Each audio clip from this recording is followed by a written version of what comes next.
So a lot of people watch baking channels like Threadbanger and Rosanna Pansino because the stuff they make looks amazing, but I've never actually tried baking something like they do. I kind of suck at baking and at having time to do it, but I have time right now, so let's see what happens. So Rosanna Pansino made this really cool inside out surprise cake a while ago, and I've always thought surprise cakes were really cool, and she was nice enough to leave everything you need in the description, which is awesome. But I don't think I should make it inside out themed. I think since New Year's is in a couple days, I should make a cake themed for that. So she has everything here for Amazon, but since I'm kind of short for time because I like to procrastinate, I'm just gonna see if I can find it at a grocery store. I'm here, or as the kids put it, I have arrived. It's not even New Year's yet. You need to stop. Actually though, I do need candy for the middle. Rosanna used gumballs, but I think instead I'm just gonna use ugly sweater themed Skittles because they look weird and they're on sale. So let's start a beautiful journey. I would have filmed more in that grocery store if there weren't people literally everywhere walking around. I swear I ran into someone's cart like 4 or 5 times.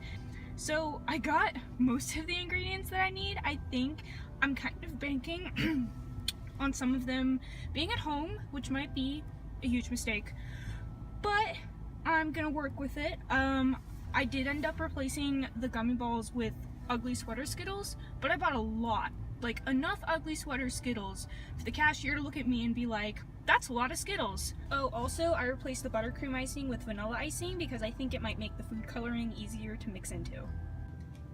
Are you ready to do some baking? Woo! What about you and you?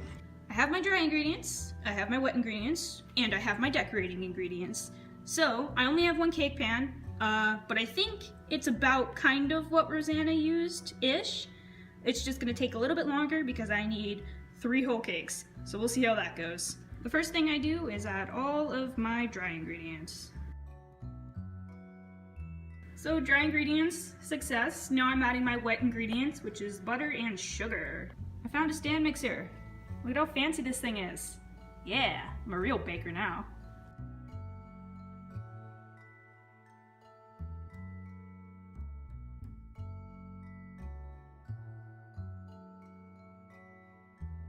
I have a feeling that the time lapse actually makes it look like I know what I'm doing, but I would call this fairly light and fluffy and mashed potato-y, so now she wants us to add in the eggs one by one.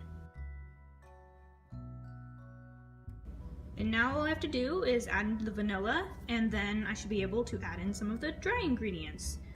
And I have to do this 2 more times, so I really hope this cake turns out alright. So vanilla is all added in there. It smells amazing. Now all I have to do is add the dry ingredients in 3 parts and the milk in 2 and mix in between each of those parts. I think she explains it better, but I'm pretty sure I've got a grasp on what I'm doing now.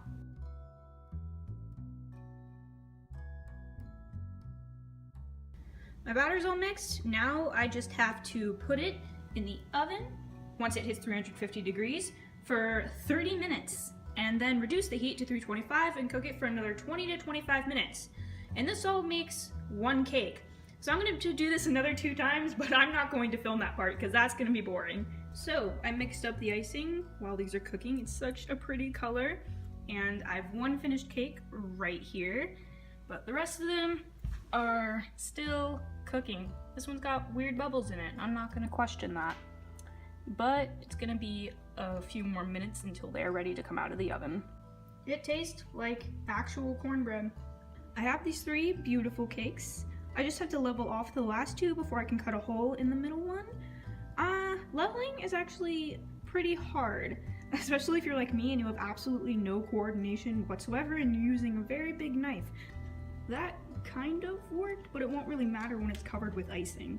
All I have left to do now is cut a hole in this one because it's the biggest, and stack them on top of each other, fill it with Skittles, which are sadly not actually ugly sweater patterns, just the bag, kind of a ripoff, and then I'm gonna ice it up.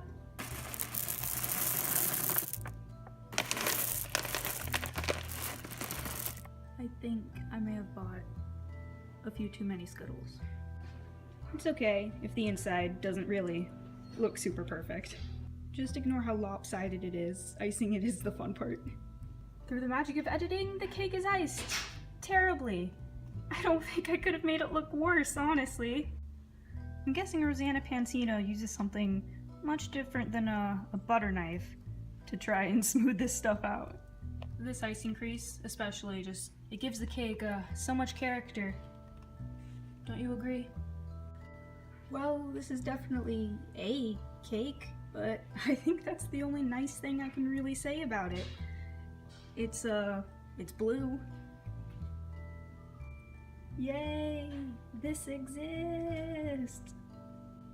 I still think it's cute. It's not professional, and it's not really cute either, but you know, it's a cake. That's at least something. She used kind of a spatula to even out the sides and make it look a lot better, but I think my cake is a little too lopsided to do anything like that now.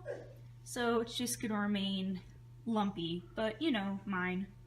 I'm going to cut into this and see if the Skittles make it look a little bit better from the inside. I'm recording this part before the magic happens, so I don't know what the result was, but I don't think I suddenly got better because my instructions came from a video and not from a box. I hope it tastes good at least. I'm assuming this is probably a fun thing that I tried? It's okay, I think. Okay, cool. Eat some baked goods, but don't get baked. Have a nice day.